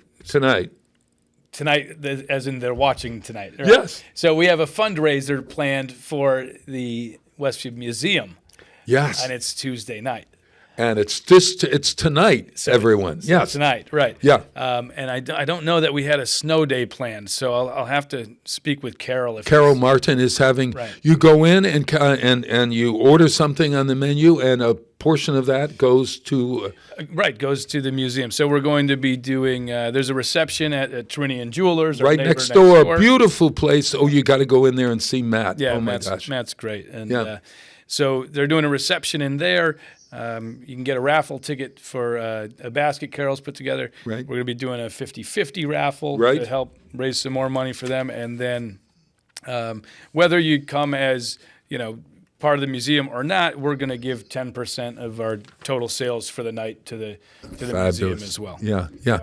Oh my God, you're so good. You're so community minded. And on Giving Tuesday, what better guest could I have than somebody that serves the public both gastronomically? Is that the word? Yeah, really gives our soul a little bit of nurturing as well by working together with the folks in our town.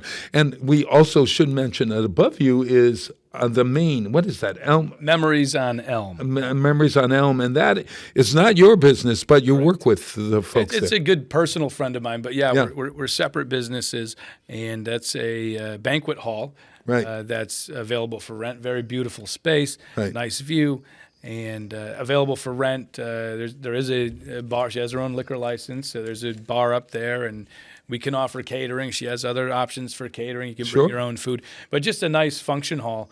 Holds about 100 people. Wow. It's really a lovely, lovely spot. So we have a wonderful cultural district in our downtown. It's enlivened and enhanced with Tribeca Gastro Bar and Grill. John Eaton, it's always great. How do folks see your online at? TribecaWestfield.com. And we're on Facebook. We're on Instagram. Yes. Yeah. And you're on my mind so often because you're our neighbor. Right. And listen, on Giving Tuesday, go out and give and maybe help the businesses, all the restaurants in our downtown, as well as Tribeca. And happy holidays. I'll be seeing you tomorrow night or tonight. Right. I'll see you again and again and again, and all the best. And when you see your dad, Danny Eaton, at the Majestic, please tell him that old Bob is reading his plays and can't wait to work with him in future. Very good. Alrighty. Thanks for having me. Thanks for everybody. Listen, do you want to build a snowman? Well, you do, don't you, today? So this is from, these are all the Disney stars singing Do You Want to Build a Snowman? See you next week, everybody.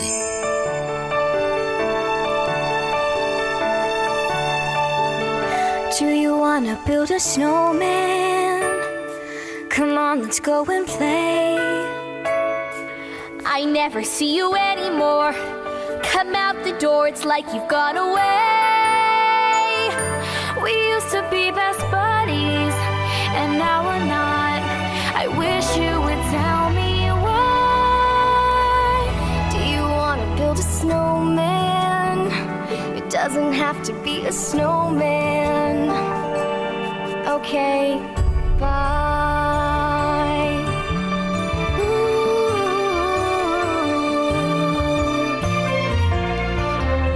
Do you wanna build a snowman or ride a bike around the halls? I think some company is overdue. I've started talking to the pictures on the wall. It gets a little lonely, all these empty rooms, just watching the hours tick by. Do you wanna build a snowman? Wanna build a snowman? Doesn't have to be a snowman. Don't have to be a snowman. Okay, bye. Ooh. Elsa, please, I know you're in there. Where you've been. And I'm trying to. But I'm here for you. Let me in. We only have each other. It's just you and me. What are we gonna do?